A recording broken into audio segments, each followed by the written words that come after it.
No.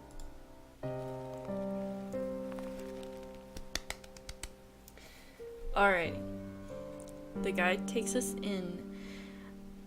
The guide takes us to an area a bit further inland, but not too far from the water.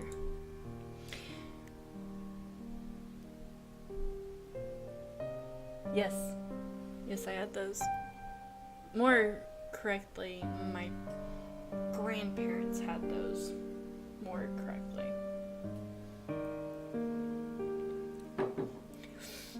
But yeah, those are always my favorite.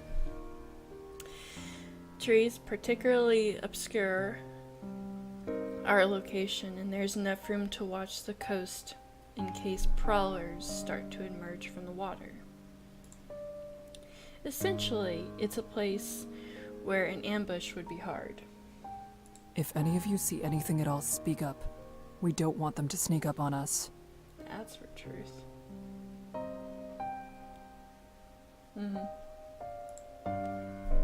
Almost automatically, each member of the group turns to a different direction.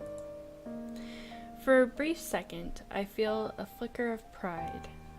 This night may not have been awash with misery, but we're still here for each other. This night may have, not may not have. Whoops. As the sky continues to fade from pale purple to muted blue, the waters stay silent. For the first time, nothing happens. It's a miracle. Suddenly, my chest is lighter and the air is fresher. The first pricks of light appear over the horizon, stinging my eyes after such a long journey through the darkness. A sound catches my attention. I move my focus towards its direction. The guide is opening the latch on his lantern again. He gently, almost respectfully, blows out the light. We no longer have to worry about the Nixie. It is over for today. That's good. I'm almost unable to keep tears of relief from pouring out at those words. We made it through the night. We survived. No one feels the need to speak. We look at each other, an understanding passing between us. Then we find our own space, as comfortable as we can get, and lie down for the rest we weren't sure would ever come. My eyes slowly blink open and I readjust to the brightness. What little there is. The sun is obscured by a thick layer of fog, making it impossible to estimate the time of day. I prop up my elbows and push myself up. The ground is hard and rocky, but that isn't the only reason I am eager to get to my feet. I check my surroundings. The harsh, craggy?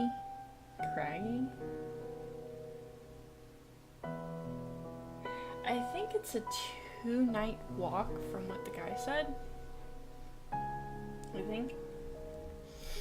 And I think this word is craggy. It's a really weird word.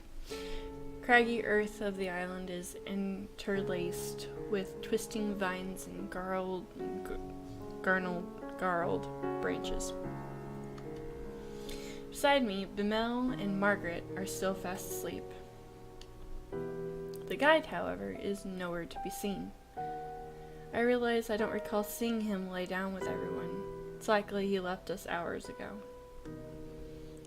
There is a creeping silence here. I can't help but shudder at the hollow, aching feeling inside of me. It refuses to relent. I shift my weight back and forth, unsure of what to do with myself. Memories of last night's harrowing journey flicker through my mind. Bimel wakes suddenly, rising with alarm and startling Margaret awake as well. My mouth opens and shuts, and after a moment of fumbling, a word finally escapes. Hello. That is such a weird word. Like, I've never heard that word before. I'm gonna have to look up and see what that means sometime.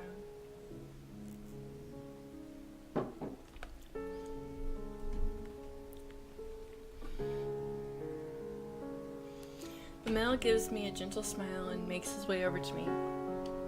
Margaret follows suit. Morning. Is it even morning anymore? Margaret tries to speak lightheartedly, however, it doesn't do much to improve the mood.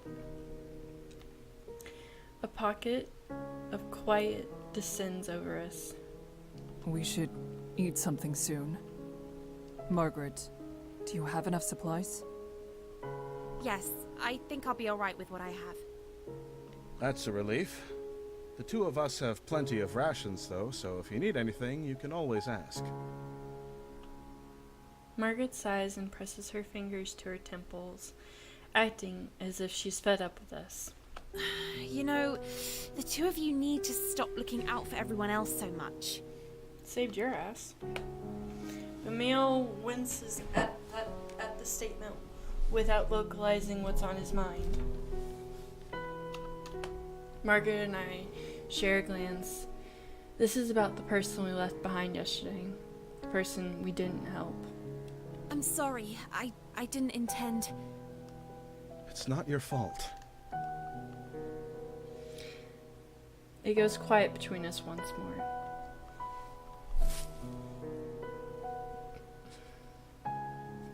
A distant rustling of the leaves around catches my attention. The guide appears emerging from the thicket. Margaret appears to be a little uncomfortable at his return. Bemil glares at him as he makes his way over. The Nixie will not tread on land in daylight. However, being near the shoreline is still dangerous. If you leave the center of the island, remain cautious. Interesting. Before the sun sets, I will be in this area. It would be wise to meet me here before nightfall. Why did we have to leave him behind? I sharply turn towards Bemil as he snarls and confronts the guide. If you would just let him follow behind us, he would be alive.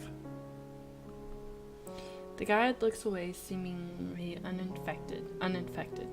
If all you're going to do is leave everyone to be lost, then why bother guiding us at all?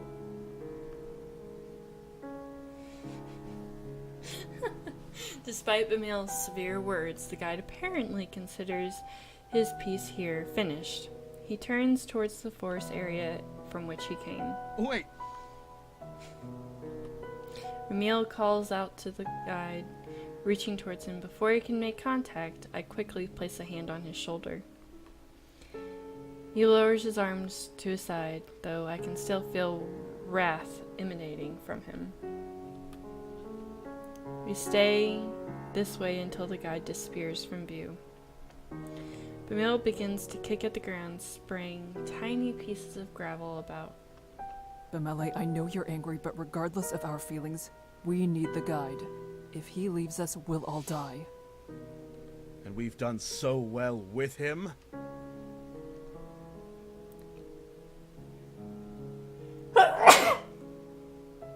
Pardon the sneeze. Allergies are out the wazoo, and I forgot while I was out and about today to go get allergy medicine. So, if it gets bad enough tonight, I'll be running to the gas station. That'll be lovely. Going to the gas station at like 1 or at midnight and after is just always like a joy. But this shit, it's gotta get fixed. So we'll see if I can last till tomorrow. I give him a cold glance. We won't even know which bridge to take without the guide. Bemil knows that this needs to stop. There are people counting on us to make it back. What of Margaret? We can't afford to lose our way. Anger etched into his expression fades into sadness. You're right, Kika. You're right.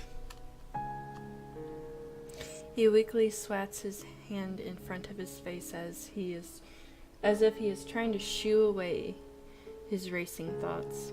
I can't stay here right now. Are you sure it's sick and not just allergies? Because allergies can be a little bit easier to fix than being sick. Like, my nose has been running a lot, and I keep getting headaches and a sore throat, but it's allergies. And gets fixed immediately. Because I can give you ideas that aren't that hard to deal with.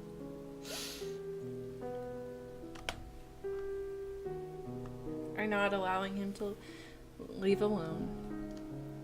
Beside me, Margaret releases a sigh. Are you alright?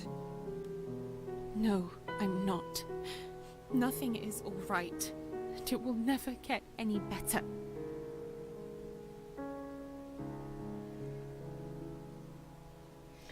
You might try getting, next time you go to the store, those emergencies, or, you don't have a way to heat hot water up, do you?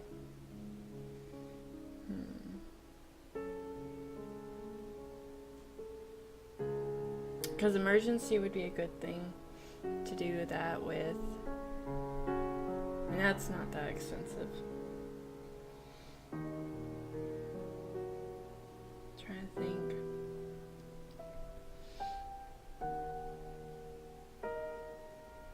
Okay. Well, you could always do a cold brew coffee. That's not coffee. Cold brew tea. Not a bad way to go.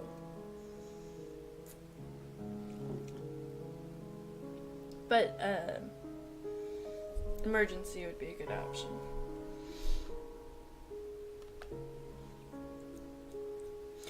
Margaret sucks in a breath as she starts to get emotional. Before it can spill out of her, she turns on her heels and walks off in a direction different than the guides. Quietly, I speak.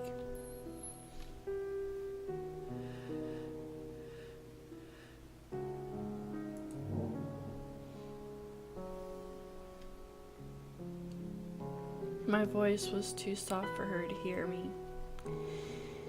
Lingering for only a moment, I start following the trail Margaret took.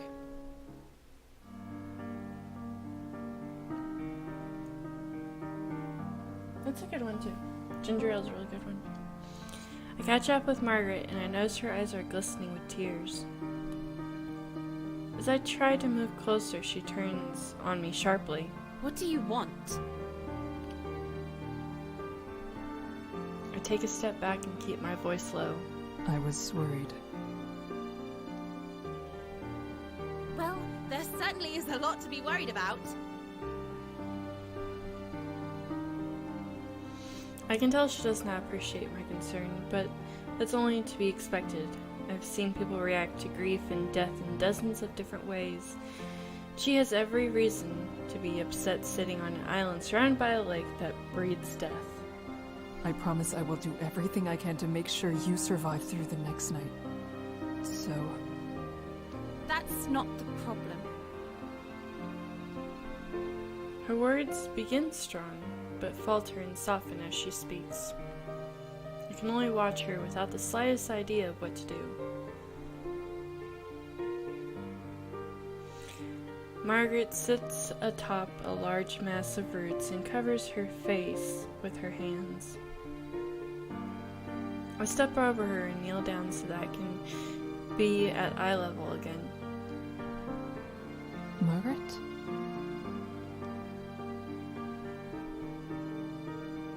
She twists her body away from me. Leave me alone. No, I will not leave you.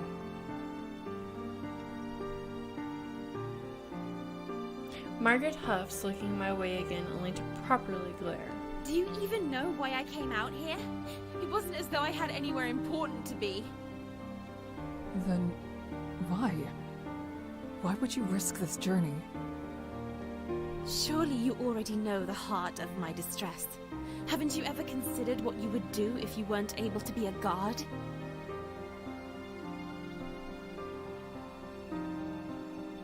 She makes a point too good to demise, and I inwardly flinch when I consider it. Yes. I originally sought this path not because I wished to protect others, but because I was concerned for my own self. I don't blame you. If I had your coordination and ability, I would have learned to fight as well. As it stands, I cannot change what I am. The settlement I come from is small, barely staving off collapse, really. The same as your town. You don't have to tell me which it is. They are all that way. My only real skill is the knowledge I've worked so hard to obtain. But, of course, a tiny village full of starving hunter-gatherers doesn't have much use for someone well-versed in history or management theories. Even if there are positions that require such knowledge, they are always given to those who are far older than myself. So what am I supposed to do? Continue to barely survive by being one of many seamstresses? Keep being pushed around by any person more powerful or with higher social connections? Leaving there would only take me back to the same position. It won't ever change that way.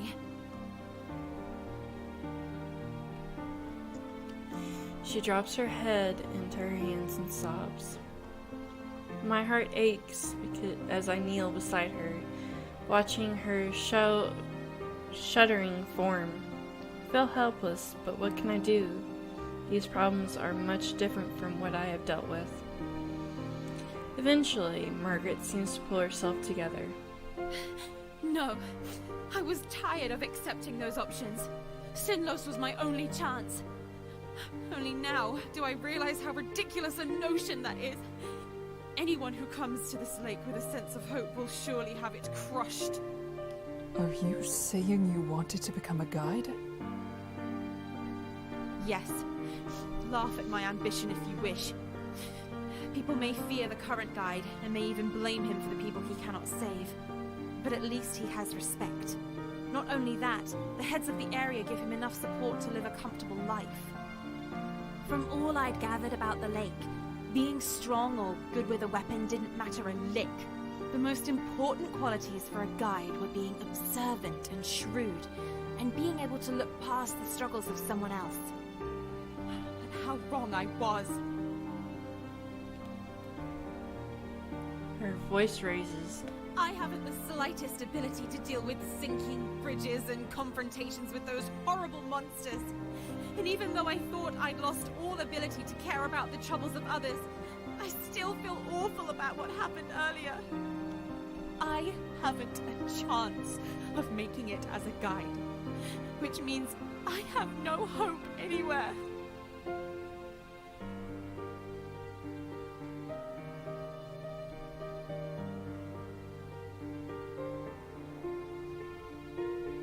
Poor girl. You don't have to be a guide. Once this is over, you never have to come back here. There has to be something else out there for you. And if something does not yet exist, then we can create it ourselves. What a silly idea. But if I did have to choose between returning to the normal world or staying here, I'd rather go back home.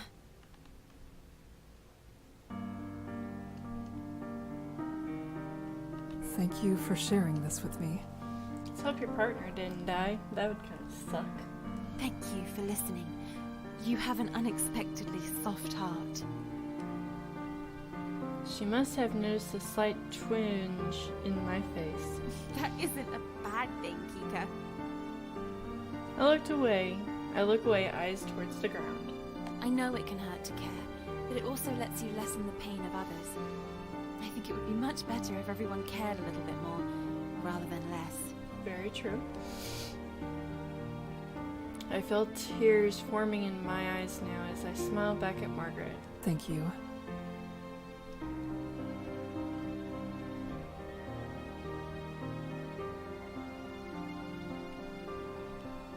Eventually, I turn towards her. Perhaps we should go check how everything is on the island. That seems like a fair thing to do. We can't keep sitting here forever, unfortunately. I'll come with you. Are you sure you'll be alright without your glasses? There are a lot of places to catch your foot or dress on. I'm sure I'll be fine.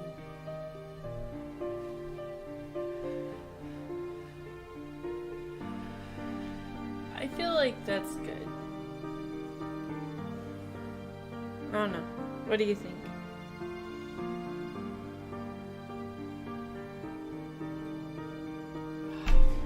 Stupid one strip of hair.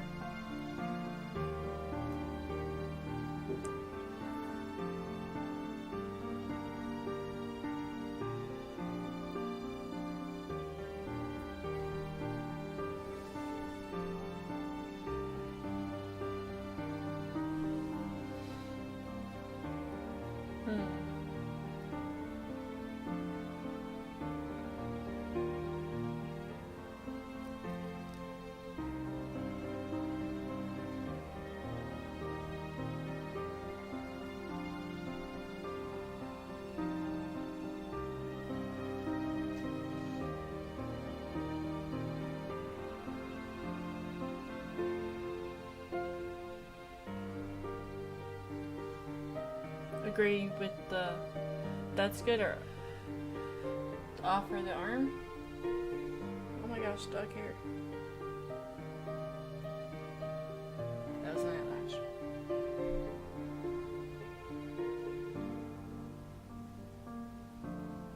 I'm gonna save after this.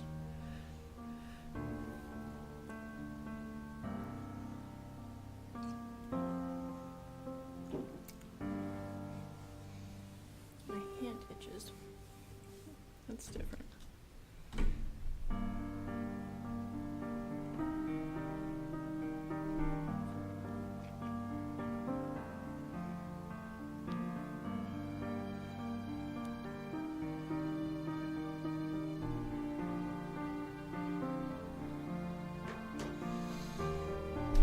Yes. Together we head towards the interior of the island. Margaret and I head through the wooded part of the island. There isn't anything that could be called a path, but we manage to pick our way through the bush quite well. Through a thinner stand of trees, we briefly catch sight of the guide standing on one of the beaches. He seems fine, but even though I'm sure he turned his head towards me, he makes no show of acknowledging us. We move on, eventually find Bemil in a jagged clearing, leaning against a tree. He's already noticed us and is looking our way, smiling.